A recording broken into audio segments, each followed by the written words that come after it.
Hormuz തുറന്നില്ലെങ്കിൽ ഇറാനെ ഇല്ലാതാക്കുമെന്ന American president Donald ട്രംപിന്റെ ഭീഷണിക്കിടെ ഇറാനിലെ വൈദ്യുതി നിലയങ്ങൾക്ക് ചുറ്റും അണിനിരക്കാൻ പൗരന്മാരോട് ആഹ്വാനം ചെയ്ത് ഇറാൻ കായിക യുവജന മന്ത്രാലയം ഉപമന്ത്രി അലിറേസ റഹീമി.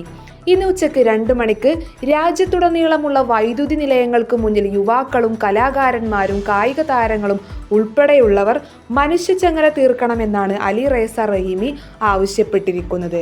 വൈദ്യുതി നിലയങ്ങൾ ഉൾപ്പെടെയുള്ള അടിസ്ഥാന സൗകര്യങ്ങൾ ബോംബ് വെച്ച് തകർക്കുമെന്ന US ഭീഷണിക്കെതിരെ പ്രതിഷേധിക്കാനാണ് ഈ നീക്കം. പൊതു അടിസ്ഥാന സൗകര്യങ്ങൾ ആക്രമിക്കുന്നത് യുദ്ധക്കുറ്റമാണെന്ന് ലോകത്തോട് വിളിച്ചു പറയാൻ നമ്മൾ കൈകോർത്ത് നിൽക്കുമെന്നാണ് അലിറേസ റഹീമി പറഞ്ഞിരിക്കുന്നത്.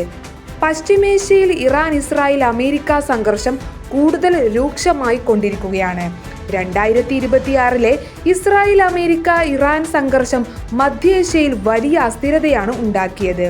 ഫെബ്രുവരി 28 ആരംഭിച്ച ഈ യുദ്ധത്തിൽ ഇസ്രായേലും അമേരിക്കയും ചേർന്ന് ഇറാനിലെ പെട്രോ കെമിക്കൽ കേന്ദ്രങ്ങൾ, സൈനിക താവളങ്ങൾ, ബൂഷഹർ ആണവ നിലയം എന്നിവ ആക്രമിച്ചു.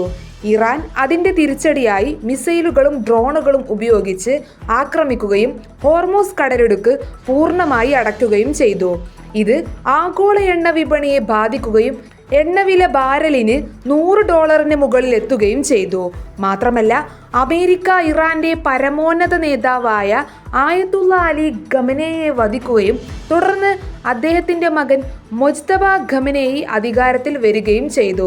തുടർന്ന് സംഘർഷം അവസാനിപ്പിക്കാൻ അമേരിക്ക കഴിഞ്ഞ മാർച്ച് 15 സമാധാന നിർദ്ദേശം മുന്നോട്ട് വെച്ചു.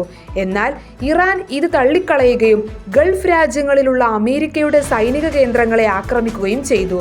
ട്രംപ് രാഷ്ട്രത്തെ അഭിസംബോധന ചെയ്തുകൊണ്ട് 2 ആഴ്ചക്കുള്ളിൽ യുദ്ധം അവസാനിക്കുമെന്നും ഹോർമൂസ് കടലിടുക്ക് തുറന്നില്ലെങ്കിൽ ഇറാന്റെ ഊർജ്ജ നിലയങ്ങളും പാലങ്ങളും തകർക്കുമെന്ന് ട്രംപ് ഭീഷണിപ്പെടുത്തുകയും ചെയ്തു. ഇതിനുള്ള സമയപരിധി ഇന്ന് വരെയാണ് അദ്ദേഹം പ്രഖ്യാപിച്ചത്.